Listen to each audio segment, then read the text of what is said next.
bahwa kita ini umatnya. Nanti sholawat Nabi yang kita lakukan ini sampai ke Rasulullah, akhirnya kita mendapatkan syafaat di yaumul kiamat nanti. Mungkin bisa dipimpin nanti sama Bu Siti tentang sholawat ini. Nanti yang mau menangis silakan menangis, saya akan bacakan doanya. Ibu-ibu silakan bersolawat, terus bersolawat sampai saya selesai membacakan doa. Baru nanti saya masuk ke materi utamanya tentang gimana sih Rasulullah tetap jiwanya tenang dalam kondisi yang memang cukup berat dalam berdakwah. Silakan Bu Siti nanti dipersilahkan untuk salawat. Ibu-ibu ikutin ya.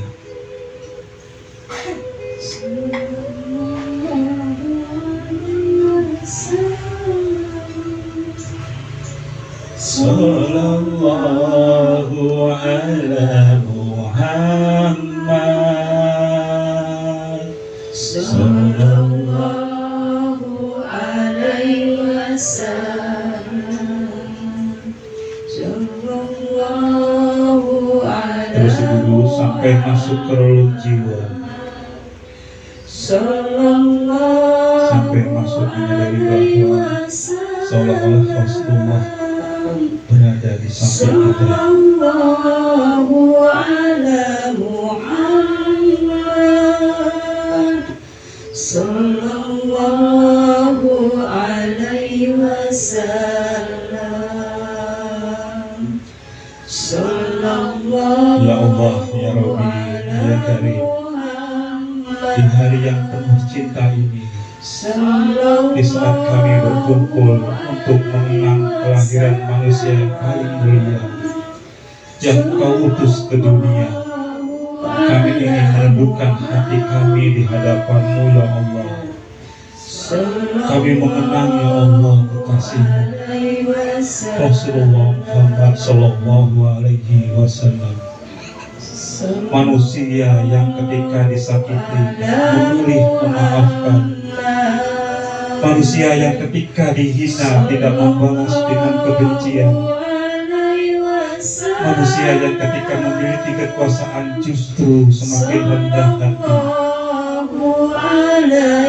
manusia yang ketika lapar masih memikirkan orang lain, manusia yang ketika berdoa bukan hanya memikirkan dirinya tetapi memikirkan umatnya, kita semua. Ya Allah, ya Rabbi, ya Karim, kami sadar ya Allah betapa jauhnya kehidupan kami dari akhlak beliau. Lisan kami masih sering menyakiti, hati kami masih mudah iri, kami mudah marah ya Allah. Kami masih sering kecewa ketika keinginan tidak sesuai dengan kenyataan. Kami sering mengeluh atas sedikit kesulitan, padahal nikmat-Mu jauh lebih banyak daripada ujian yang kami rasakan. Ya Allah, ya Rabbi, ya Karim, kami sering meminta hidup yang tenang, tetapi kami sendiri masih menggantungkan ketenangan kepada dunia. Kami ingin dicintai banyak orang, tetapi terkadang lupa untuk mencintai karena-Mu ya Allah. Kami ingin dihargai ya Allah, tetapi masih sulit menghargai. Kami ingin dimaafkan ya Allah, tapi masih berat memaafkan. Kami ingin rezeki yang luas ya Allah, tetapi terkadang lupa bersyukur atas rezeki yang sudah ada. Kami ingin hati ini tenang ya Allah, tetapi masih terlalu sibuk mengejar sesuatu yang belum tentu menjadi milik kami. Ya Allah, ya Rabbi, ya Karim, pada momentum Maulid Nabi Muhammad sallallahu alaihi wasallam ini, jangan hanya jadikan kecintaan kami kepada Rasul-Mu sebagai kata-kata yang indah di lisan kami. Jadikan cinta kepada Rasulullah sallallahu alaihi wasallam sebagai perubahan nyata dalam hidup kami. Jika Engkau mengajarkan kami untuk jujur, ya Allah, jadikan kami manusia yang jujur meskipun kejujuran itu berat. Jika beliau mengajarkan kami untuk maafkan, ya Allah, lembutkan hati kami untuk melepas dendam. Jika Engkau mengajarkan kami untuk bersabar, ya Allah, kuatkan kami ketika hidup tidak berjalan sesuai keinginan. Jika beliau mengajarkan kami menyayangi sesama, ya Allah, jangan biarkan hati ini keras terhadap penderitaan orang lain. Jika beliau mengajarkan kami untuk menjaga lisan, jauhkan kami dari perkataan yang menyakiti, fitnah, ghibah, dusta, dan ucapan yang tidak Engkau ridhoi. Ya Allah, ya Rabbi, ya Karim, di sore ini, ya Allah, aku mohon kepadamu, jika Engkau mengajarkan kami rendah hati, jauhkan kami dari kesombongan yang membuat kami merasa lebih baik daripada orang lain. Ya Allah, ya Rabbi, ya Karim, kami tidak meminta menjadi manusia yang sempurna. Kami hanya ingin menjadi manusia yang setiap hari sedikit lebih baik dari hari sebelumnya. Jika hari ini masih banyak salah, berikan kami kesempatan untuk memperbaikinya, ya Allah, ya Rabbi. Jika hari ini hati kami masih keras, lembutkanlah, ya Allah. Jika hari ini iman kami masih lemah, kuatkanlah, ya Allah. Jika hari ini langkah kami makin menjauh, tuntunlah kami kembali, ya Allah. Jika kami tersesat dalam pilihan hidup, berikanlah kami petunjuk-Mu, ya Allah. Jika kami sedang berada dalam kesulitan, berikan kekuatan, ya Allah. Jika kami kehilangan arah, berikan cahaya-Mu, ya Allah. Jika kami kecewa, ajarkan kami menerima ketetapan-Mu, ya Allah. Jika kami menangis karena sesuatu yang hilang, yakinkan hati kami bahwa tidak ada satupun ketetapan yang sia-sia, ya Allah. Ya Allah, ya Rabbi, ya Karim, di sore ini aku mohon kepadamu, ya Allah. Kami mohon kepadamu, ya Allah. Di akhir doa ini kami tidak ingin meminta terlalu banyak, ya Allah. Kami hanya ingin satu hal, ya Allah. Jangan biarkan kami meninggalkan dunia ini sebelum Engkau ridho kepada kami, ya Allah. Jangan biarkan kami meninggalkan dunia ini sebelum Engkau ridho kepada kami, ya Allah. Jangan biarkan nafas terakhir kami keluar dari keadaan jauh dari-Mu. Jadikan kalimat terakhir keluar dari lisan kami adalah kalimat tauhid, ya Allah. Jadikan akhir hidup kami husnul khotimah, ya Allah. Ampuni dosa kami, ampuni dosa kedua orang tua kami, dosa pasangan kami, dosa anak-anak kami, ya Allah. Ampuni saudara-saudara kami, ampuni guru-guru kami, ya Allah. Orang-orang yang perempuan baik kepada kami, ampuni pula orang-orang yang pernah kami sakiti, ya Allah. Ya Rabbi, ya Karim, pertemukan kami kelak dengan Nabi Muhammad Sallallahu Alaihi Wasallam di Telaga Al-Kautsar, ya Allah. Berikan kami kesempatan untuk meminum dari telaga beliau, ya Allah.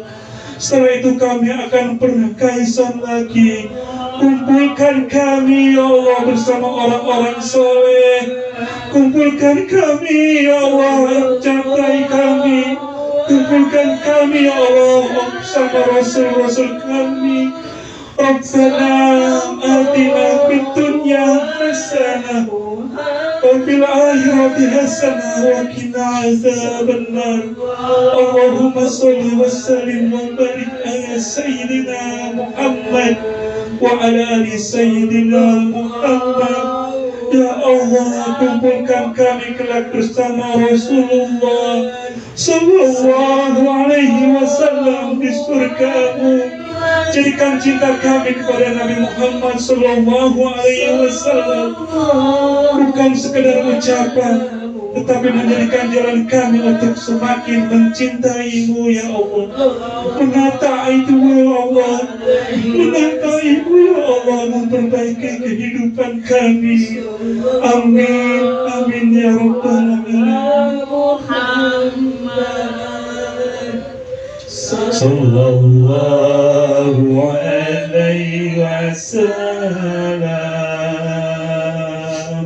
Sallallahu ala Muhammad. Sallallahu alaihi wasallam. Al-Fatihah.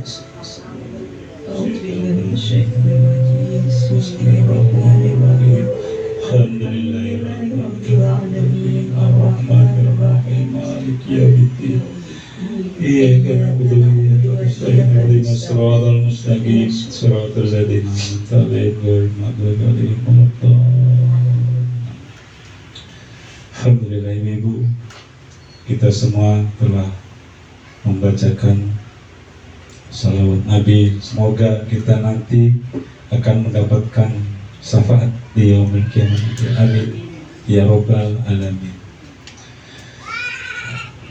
Mari Ibu kita masuk ke materi. Bagaimana caranya Rasulullah Shallallahu alaihi wasallam dalam kondisi yang berat, dalam kondisi yang tidak mudah, tetap melanjutkan dakwahnya. Ada 5 inner kin kejiwaan Rasulullah yang patut kita teladani dan coba kita praktekkan. Kita belajar lebih dulu sama-sama dari jiwa Rasulullah yang begitu tegar dalam hijrah, dalam berdakwah.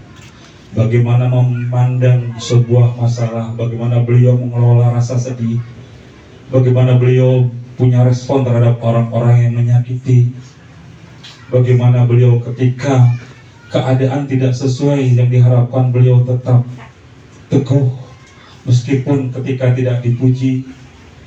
Jadi kita ada 5 kualitas ruang batin yang dimiliki oleh Nabi Muhammad SAW yang mestinya ini menjadi inspirasi kita. Semoga kita hidupnya pelan-pelan bisa di jalurnya yang Allah ridhoi, jalurnya yang memang Rasulullah ajarkan kepada kita. Amin ya Rabbal alamin. Apa saja kualitas ruang batin kita? Yang pertama adalah inner calm, ketenangan dalam tekanan. Ini yang ada di dalam jiwa Rasulullah. Nabi itu hidup dalam keadaan yang tidak selalu tenang, Ibu. Nabi hidup dalam keadaan yang memang kisruh. Penduduknya menyembah berhala. Semua yang diinginkan tidak sesuai dengan fitrahnya. Jadi fitrah Rasulullah itu menolak, kok menyembah berhala gitu.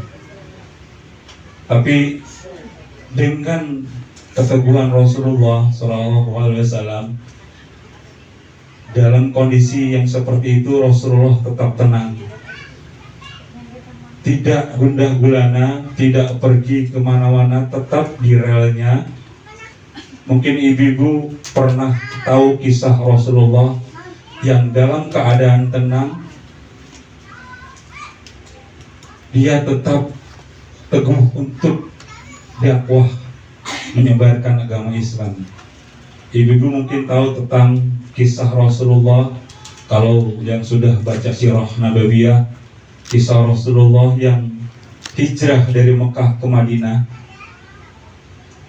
Ketika itu Rasulullah dikejar-kejar oleh kaum musyrikin, Quraisy musyrikin, dan Rasulullah waktu itu hendak hijrah dari Mekah ke Madinah karena diusir di Mekah.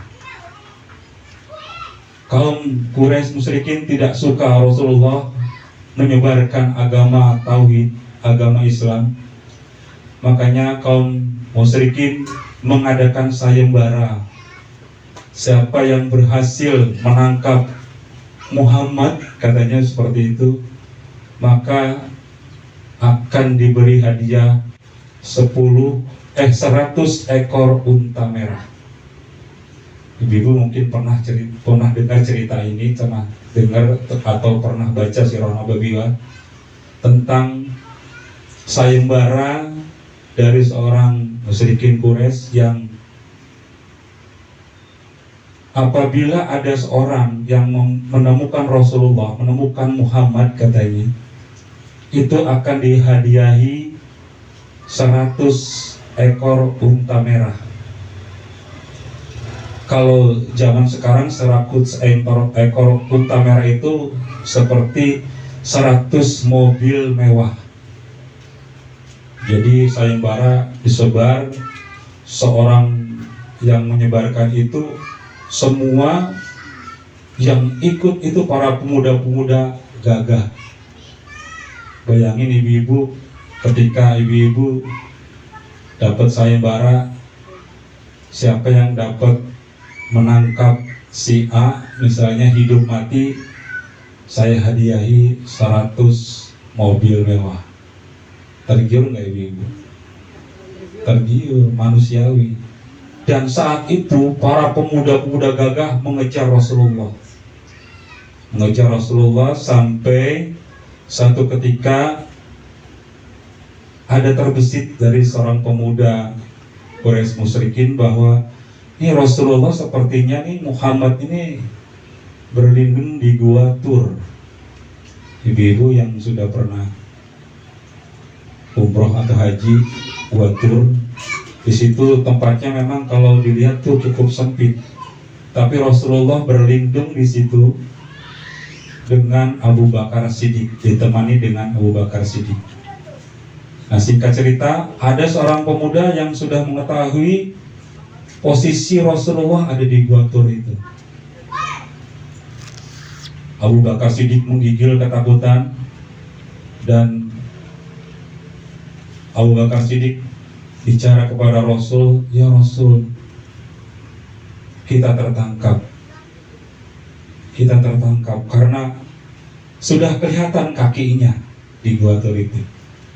Tapi disinilah ketenangan dari Rasulullah. Inner calm-nya itu di sini muncul. Rasulullah katakan kepada Abu Bakar Siddiq, mungkin ibu-ibu juga sudah tahu kalimat ini, Allah cantumkan dalam surat At-Taubah, la tahzan innallaha ma'ana. Jangan sedih, jangan takut, Allah bersama kita. Jadi Rasulullah nggak bicara seperti ini, tenang, nggak akan kena kok, kita kan udah di dalam, nggak akan kelihatan kok, nggak seperti itu. Dia selalu menyebut nama Allah, la tahzan innallaha ma'ana. Tenang, Allah bersama kita, jangan sedih, jangan takut. Nah, ketika seperti itu, ketenangan daripada Abu Bakar Siddiq itu juga muncul. Dan jika cerita Rasulullah bersama Abu Bakar Siddiq aman, tidak diketahui oleh seorang pemuda yang bahkan sudah di depan mulut gua itu. Inilah satu ciri inner game daripada jiwa Rasulullah Sallallahu Alaihi Wasallam. Kita kalau mengenang Rasulullah, biasanya kita kebanyakan orang itu mengenal outer game-nya. Apa yang dilakukan Rasul sih? Oh iya, kalau masuk masjid kaki kanan, kalau masuk ke toilet kaki kiri, minum pakai tangan kanan, itu yang dilakukan. Tapi kita lupa membedah kenapa sih jiwa Rasulullah bisa segitu tenangnya, bisa segitu tenangnya dalam kondisi yang memang sedang dikejar-kejar oleh pemuda-pemuda musyrikin Quraisy. bisa tenang. Padahal ibu-ibu kalau lihat Gua Tur itu cukup sempit tempatnya dan nggak jauh gitu. Kalau memang Allah mengendaki kelihatannya kelihatan, tapi Allah tidak mengendaki seperti itu. Itu satu ciri dari Rasulullah bahwa ketenangan itu akan didapat ketika kita dekat dengan Allah. Yang pertama, inner calm. Jadi ketenangan dalam tekanan. Kita biasanya bisa tenang kalau semua baik-baik saja. Kita bisa tenang kalau ekonominya bagus. Kita bisa tenang kalau keluarganya bagus. Kita bisa tenang kalau anak soleh-soleha. Tapi coba kita dibalikkan kondisinya, bisa tenang nggak? Bisa ibu-ibu. Gimana caranya? Dekat dengan Allah. Seperti yang Rasulullah ajarkan, la tahzan, innallaha ma'ana. Nggak perlu sedih, nggak perlu takut, Allah bersama kita. Tentu ini bukan hal yang mudah untuk kita praktekkan, tapi terus kita dawamkan dalam hati kita. Insya Allah kita akan bisa seperti Rasulullah, jiwanya tenang dalam kondisi apapun. Yang pertama itu. Yang kedua, kenapa sih Rasulullah bisa tenang, bisa adem, bisa terus menjalankan hijrahnya, menjalankan dakwahnya? Yang kedua adalah Rasulullah jiwanya mempunyai inner strength, kekuatan batin saat hidup terasa berat, atau saya menyebutnya dengan resilient. Jadi Rasul pernah merasakan keadaan cukup berat, nangis ketika anaknya wafat. Rasul pernah punya anak laki-laki ibu namanya Ibrahim, dan dalam tangisannya beliau katakan, hati ini bersedih ya Allah, tapi air mata ini jatuh, dan lisan ini gak akan terucap kecuali asal Engkau ridho ya Allah. Jadi kuat itu bukan berarti kita gak ada masalah, bukan. Kuat itu bukan berarti kita baik-baik saja, bukan. Kuat itu kita bisa tenang, bisa tahan banting dalam kondisi apapun, anti fragile. Tahan banting, mungkin materi-materi saya sebelumnya ada anti fragile. Jadi kita harus bisa anti fragile, tahan banting dalam kondisi apapun. Gimana caranya? Kuncinya adalah segala sesuatu yang terjadi, apapun itu kebaikan atau keburukan, sudah pasti atas izin Allah. Itu kuncinya. Jadi tenang itu bukan berarti kita nggak pernah terluka, bukan. Tapi tenang itu ketika kita sedang terluka, tetap jiwa kita tidak jauh dari Allah, tetap jiwa kita terpaut pada Allah. Rasulullah sendiri, ibu-ibu yang pernah baca Sirah Nabawiyah mungkin pernah berada di tahun kesedihan atau Amul Husni, ketika bertubi-tubi pamannya meninggal, istrinya meninggal, anaknya meninggal. Tapi semua itu pasti ada hikmahnya. Bahkan ketika meninggal itu pamannya belum sempat masuk Islam. Rasulullah sedih ibu. Pamannya belum sempat masuk Islam. Tapi doa Rasul apa? Fa'illam takun alayya ghadabun fala ubali. Itu kunci daripada inner strength, kunci daripada resilient, kunci daripada anti fragile.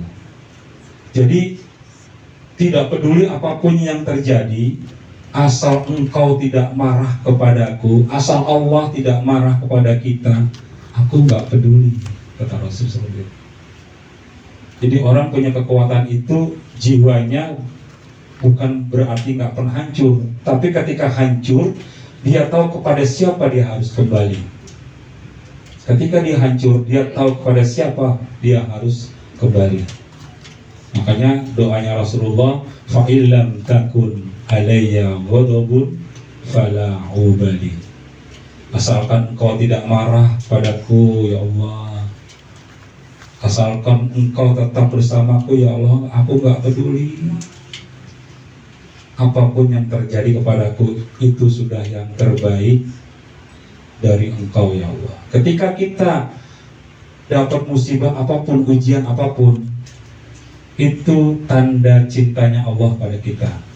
Ya Allah, aku mencintai takdirku karena yang memberikan ini mencintaiku. Jadi ketika kita sudah mempunyai inner strength ini, ibu-ibu, kita mau digoncang seperti apapun, istilahnya bisa menari-nari dalam musibah. Jadi kita tetap tenang, tetap kuat, gak gampang rapuh. Gimana caranya? Seperti itu tadi. Dalam kondisi apapun yang terjadi, sudah pasti yang terbaik, sudah pasti itu Allah pilihkan untuk kita. Allah gak mungkin salah pilih, gak mungkin, wah ini salah pilih nih, kok musibahnya ke saya, gak mungkin salah alamat. Kalau JNT masih mungkin salah alamat, kalau Allah gak mungkin salah alamat.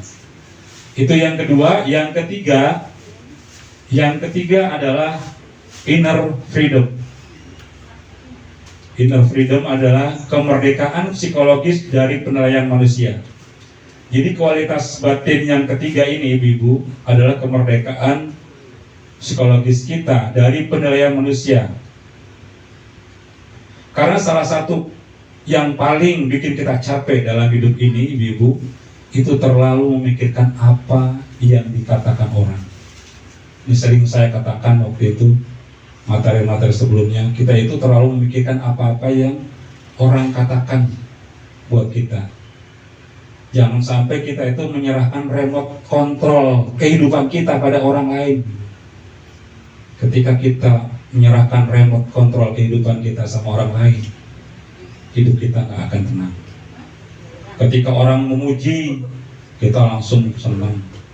Tapi ketika orang lain mengkritik kita, kita langsung down. Itu orang-orang yang memang hidup ingin selalu berdasarkan omongan orang. Capek ibu hidup seperti itu.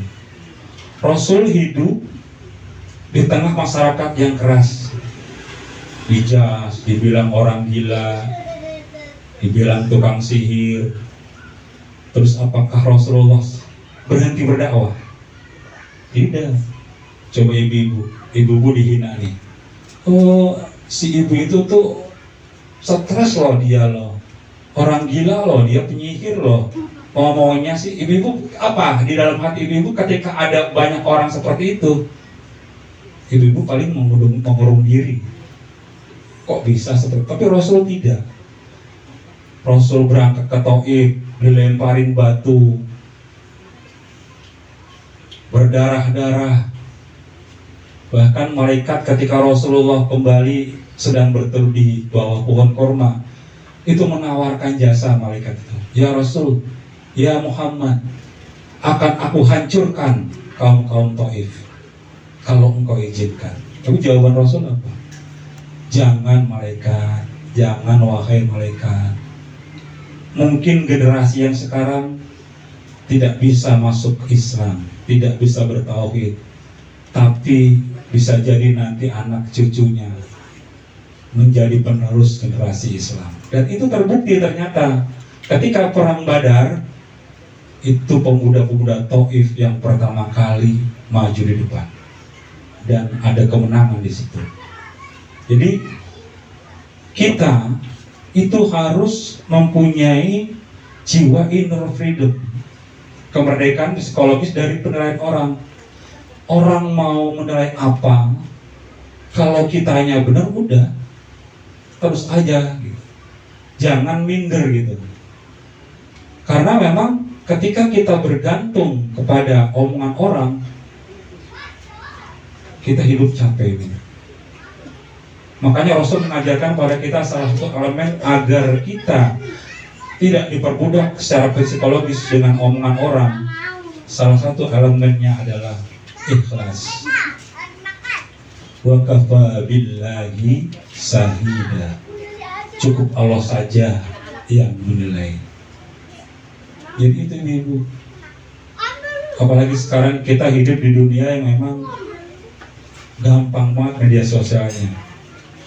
Orang menjudge kita itu yang tadinya sehari sebelumnya itu senang sama kita, tiba-tiba besok harinya udah gak senang sama kita. Banyak yang seperti itu. Kalau kita tergantung pada apa-apa yang di luar, hidup kita capek, hidup kita gak akan tenang. Orang ngomongin begini, kita ngikutin arus. Jadi jangan sampai remote kehidupan kita itu dikontrol sama orang gitu loh, dikontrol sama omongan orang. Kalau remote kehidupan kita dikontrol sama orang, kita nggak akan bahagia. Itu yang ketiga, Ibu. Yang keempat, inner love, kelembutan hati bahkan ketika tersakiti. Ini ada pada jiwa Rasulullah, hatinya yang cukup lembut bahkan ketika tersakiti.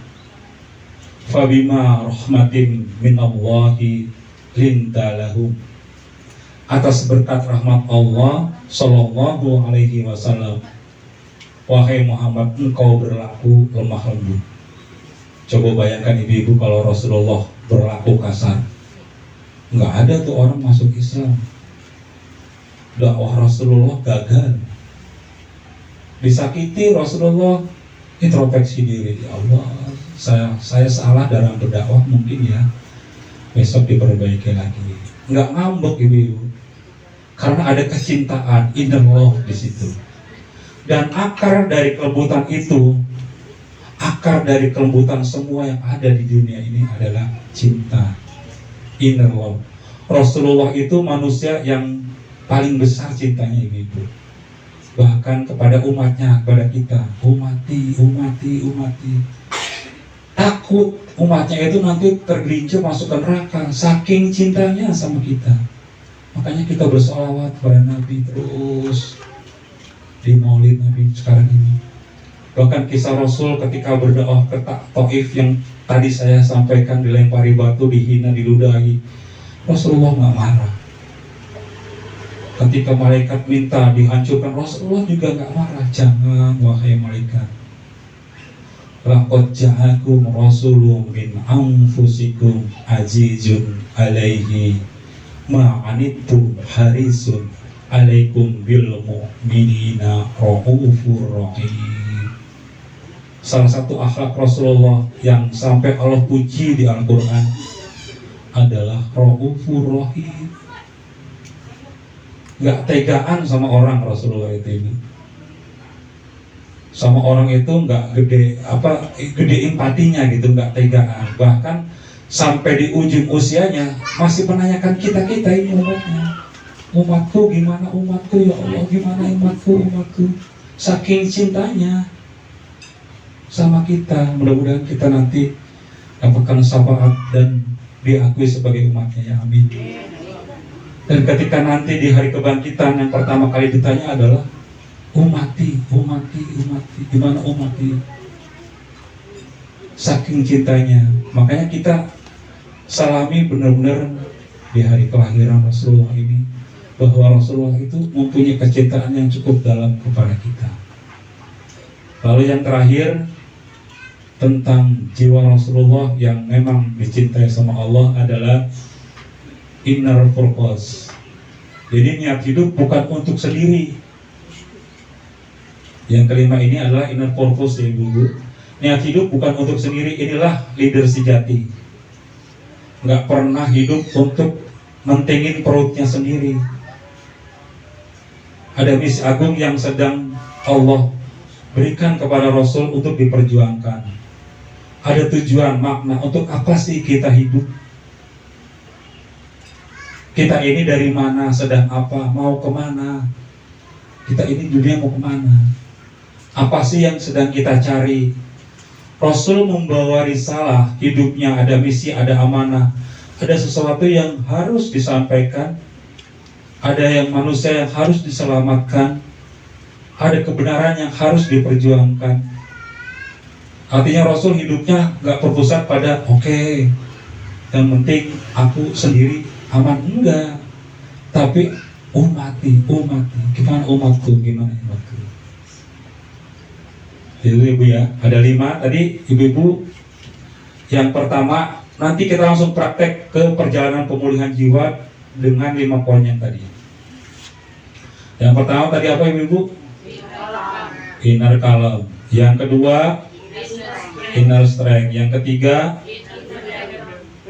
inner freedom. Yang keempat, inner love. Yang kelima, inner purpose. Nah, kita masuk ke proses perjalanan jiwanya. Dari kelima, sekarang jam berapa ya? Dari kelima ini, udah jam 7. Sampai jam berapa bu? Maaf. Ini sekarang jam 17. Sampai setengah 6 gak apa-apa? Sampai setengah 6 gak apa-apa? Siap. Boleh ya? Ibu-ibu, dalam kehidupan setiap orang pasti pernah menghadapi kehilangan, kegagalan, penolakan, keadaan tidak sesuai harapan. Seringkali kita berusaha menggenggam semuanya, tapi kenapa ya kok nggak sesuai dengan keinginan. Namun semakin kuat kita menggenggam sesuatu yang memang bukan menjadi bagian kita, maka kita akan capek. Maka kita harus melepaskan. Di sini melepaskan bukan berarti kita menyerah ya ibu. Melepaskan adalah keberanian untuk menerima bahwa tidak semua hal yang kita mau itu harus kita bisa kendalikan. Ada saatnya kita harus berhenti memaksa, berhenti menyalahkan diri sendiri. Kenapa gua? Kenapa seperti ini? Kenapa? Dan mengizinkan hati untuk berdamai. Setelah berusaha semaksimal mungkin, nanti ibu-ibu seorang mukmin itu diajarkan untuk bertawakal, menyerahkan segala urusan kepada Allah. Tawakal ini bukan berarti pasif ya. Sering saya katakan bahwa ketika kita mengeluarkan Bismillahirrahmanirrahim, itu berarti bukan pasif, kita sedang berjuang. Ketika kita menyerahkan hasil kepada Allah, maka semuanya akan lapang. Mengapa sih kita sulit melepaskan ibu-ibu? Ada beberapa hal yang memang menjadi ganjalan. Kenapa kita sulit melepaskan?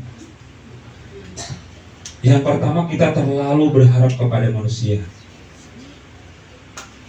Takut kehilangan sesuatu yang kita cintai, ingin mengendalikan semua keadaan, belum menerima takdir Allah yang memang itu sudah Allah gariskan untuk kita. Padahal Rasulullah sendiri mengajarkan agar hati kita tetap bergantung kepada Allah, bukan kepada makhluk. Ada 3 kesalahan dalam mengelola ruang batin ibu-ibu. Yang pertama, ditekan.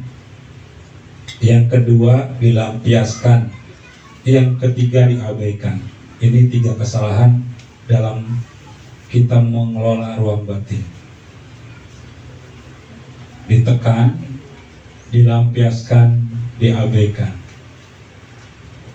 Lalu kalau ditekan nggak boleh, dilampiaskan nggak boleh, diabaikan nggak boleh, gimana dong caranya? Dialirkan.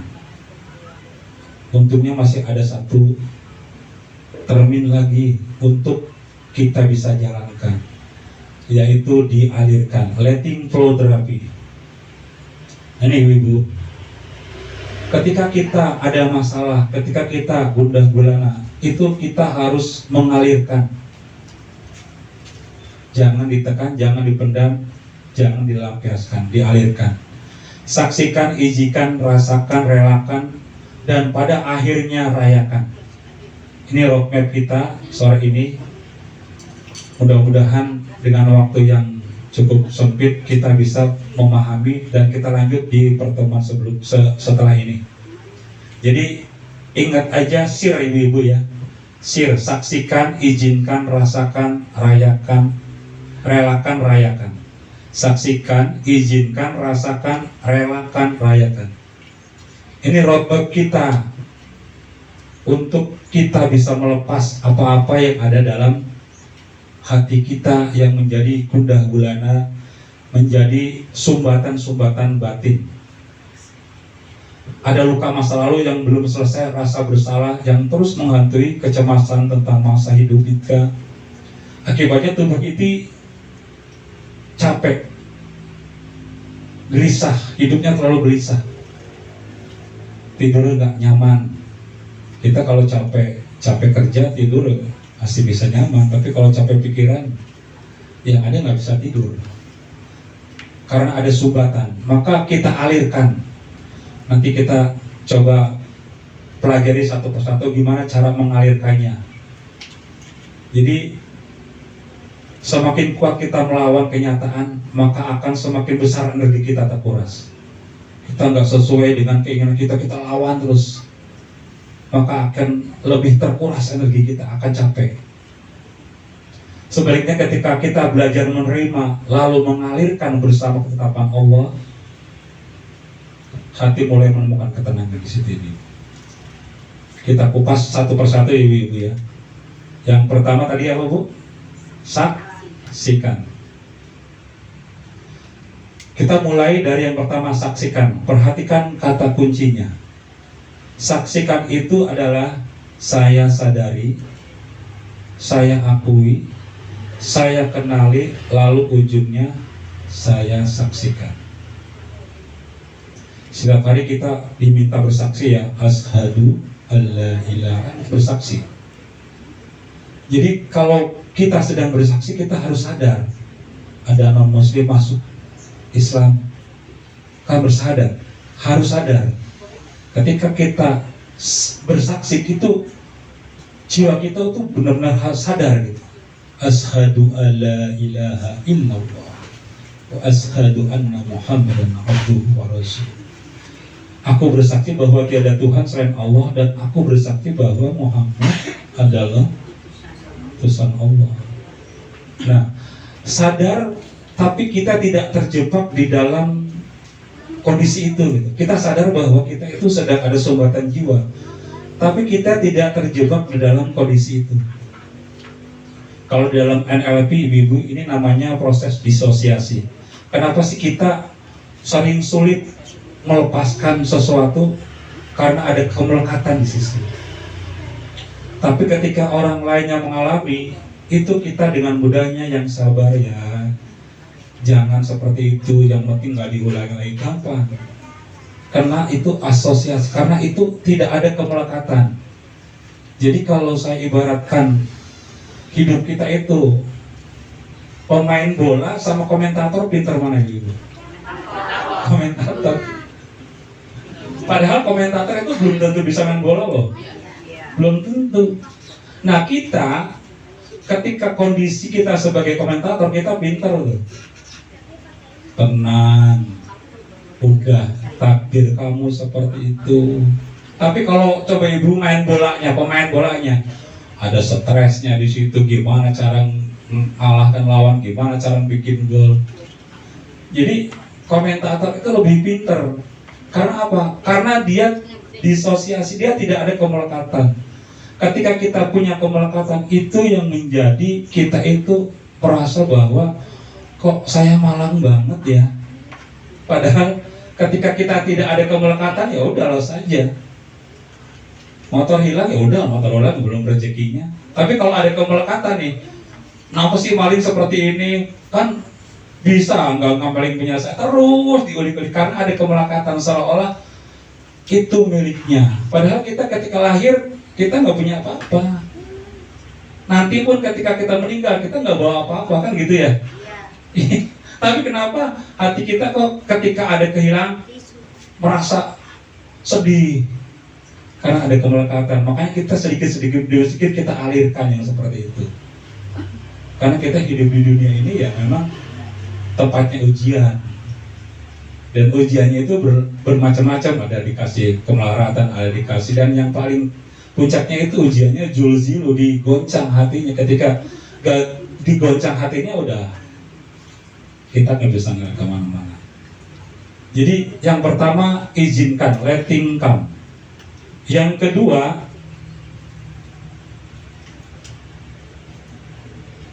tadi yang pertama apa tadi? Saksikan. Yang kedua, izinkan. letting come. Yang pertama tadi saksikan, yang kedua izinkan, letting come. Kita lihat kata kuncinya untuk yang kedua ini Ibu, saya izinkan, saya terima, dan ujungnya saya bertanggung jawab. Silakan ibu-ibu datang apapun judulnya, masalah problem kehidupan ibu-ibu, biarkan itu datang. Jangan denial, jangan ditolak. Kalau kata Sayyidina Ali, marhaba. Jadi ada suatu kisah ketika Rasulullah sebelum wafat, itu Rasulullah katakan seperti ini kepada Sayyidina Ali, ya Ali, nanti di zamanmu akan ada suatu musibah, akan ada suatu ujian yang cukup berat. Rasulullah bilang seperti itu kepada Sayyidina Ali. Apa jawabannya Sayyidina Ali? Ya Rasul, apakah ketika ujian itu datang, aku bersama Allah, Allah bersama aku? Lalu jawaban Rasul apa? Iya. Ketika Rasul menjawab iya, Ali bin Abi Thalib radhiyallahu anhu lalu langsung bilang, marhaba, silahkan datang ujian. Kita harus seperti itu. Kita harus mencontoh seperti itu. Ketika kita menerima ujian apapun, kita harus izinkan. Karena itu sudah terjadi. Kita nggak izinkan juga tetap terjadi. Misal yang kita izinkan itu bukan orang berbuat buruk sama kita, bukan orangnya, tapi kejadiannya gitu loh. Orang memfitnah kita, orang menjolimi kita. Yang kita izinkan itu zolimnya, fitnah, bukan orangnya. Karena orangnya itu bisa berbuat nanti ketika Allah kasih hidayah bisa berbuat menjadi baik. Kita jangan benci sama orangnya, jangan. Tapi sama perbuatannya. Ada orang berbuat buruk, terus kita marah, merasa kecewa. Nah, yang kita izinkan itu, yang kita terima itu perbuatan buruknya. Bukan orangnya ya, Ibu, perbuatan buruknya. Bukan perilakunya. Yang kita izinkan itu, rasa marahnya itu, rasa kecewanya itu, kejadian itunya yang kita izinkan. Tapi orangnya jangan kita benci kepada orang itu, jangan kita sebel kepada orang itu. Karena bisa jadi ketika Allah kasih hidayah, dia akan lebih baik daripada kita. Nah, ini ada Allah ajarkan juga dalam Stephen Covey, Ibu. Jadi Stephen Covey ini, hidup kita ini tergantung respon kita. Jadi kalau saya pakai metafora ini, metafora dari Stephen Covey, garis yang tengah itu Ibu, itu garis responsibility. Responsibility itu adalah respon dan ability. Jadi apapun yang terjadi, kita itu boleh memilih gitu. Ability, boleh memilih gitu. Itu yang tengah itu garis tanggung jawab. Ada orang yang memang hidup di bawah garis responsibility, tapi ada juga orang yang hidup di atas garis responsibility. Apapun yang terjadi pada kita tergantung respon kita, dan kita diizinkan memilih. Kalau kita mau merespon jelek ya jelek, kalau kita ingin merespon baik ya tentu baik gitu. Nah, orang yang hidup di bawah garis responsibility ini itu biasa blaming, menyalahkan orang, gara-gara pemerintah nih, gara-gara si A nih, gara-gara si B, terus menyalahkan seperti itu, blaming. Nggak pernah mengakui bahwa ya hidup ini memang udah diatur sama bukan. Gara-gara dia nih, gara-gara dia nih, gara-gara dia nih. Ketika kita seperti itu, kita hidup nggak akan tenang. Atau kita menyangkal, kok saya seperti ini, kok saya bodoh, padahal udah terjadi. Kita menyangkal. Atau kita excuse, kita banyak beralasan. Enggak kok, saya enggak seperti itu, saya baik-baik saja. Padahal di dalam jiwanya itu sedang berontak. Itu orang-orang yang hidup di bawah garis responsibility. Jadi responsibility itu asal katanya dari respon dan ability. Ability itu kita diberi kebebasan untuk memilih. Apapun yang terjadi kita tuh diberi kebebasan untuk memilih. Pilihan kita itu mau baik, mau tidak baik itu tergantung dari pilihan kita. Kita dikasih free will gitu, dikasih kebebasan untuk memilih. Ketika kita semua memilih yang positif, maka hidup kita juga akan tenang. Nah, ini ada satu kalimat yang cukup baik nih dari Stephen Covey. Pain is inevitable, but suffering is your choice. Jadi masalah hidup mungkin nggak bisa kita hindari, Ibu. Sakit, apapun itu, dizolimi, dihianati, mungkin kita semua akan mengalami. But suffering is your choice. Tapi untuk menderita itu pilihan Anda. Semua pasti pernah ngalamin dizolimi, disakiti, dihianati. Semua pasti pernah ngalamin karena dunia ini adalah tempatnya ujian. Tapi untuk menderita itu adalah pilihan kita semua. Untuk menderita atau bahagia dengan apapun yang kita alami itu tergantung pilihan kita. Jadi kita mau menderita, mau bahagia itu tidak ditentukan oleh hal-hal yang ada di luar, tapi kita memaknainya gitu. Kita dikasih apa sama Allah, ujian apa sama Allah, kita memaknai, ya Allah, maksud Allah apa ya, ngasih ini, maksud Allah apa, itu maksudnya. Jangan sampai kita blaming, menyalahkan, atau beralasan, atau menyangkal, jangan. Karena semuanya itu pasti akan mengalami. Kan ujian, semua itu akan mengalami. Ada masanya mungkin kita kehilangan sesuatu yang memang kita cintai, kehilangan apa-apa yang memang sudah lama kita kumpulkan, tapi itu terjadi atas izin Allah gitu. Jadi ibu-ibu mau memaafkan terhadap kejadian itu, tidak memendam. Ketika kita memaafkan, maka hati kita akan tenang. Mungkin sampai di sini dulu ibu-ibu ya, mohon maaf ini karena sudah 5:30. Jadi kita lanjut di pertemuan berikutnya ke yang ketiga, rasakan, lifestyle. Jadi kita baru dua apa tadi? Saksikan dan izinkan. Lalu rasakan, relakan, rayakan, share. Jadi kita ketika punya sumbatan jiwa, ibu-ibu ingat share aja. Apa tuh? Kita harus saksiin dulu. Oh iya, ini terjadi pada diri saya. Terus izinkan, jangan dilawan, jangan denial. Izinkan, rasakan, terus relakan untuk pergi. Setelah itu kita rayakan. Mohon maaf ibu-ibu atas segala kekurangan. Sebelumnya yang benar datangnya dari Allah, yang salah dari saya. Billahi taufik wal hidayah. Assalamualaikum warahmatullahi wabarakatuh. Waalaikumsalam warahmatullahi wabarakatuh. Terima kasih kepada Pak Toto atas materi pada sore hari ini. Semoga apa yang telah disampaikan bisa kita aplikasi, namun sebelumnya bisa kita mengerti terlebih dahulu, lalu kita aplikasi dalam kehidupan kita sehari-hari. Sepakat? Insyaallah mudah-mudahan ibu-ibu jamaah Majelis Taklim Fathul Khair bisa mengamalkan materi pada sore hari ini. Amin. Hari ini spesial karena Maulid Nabi, jadi ada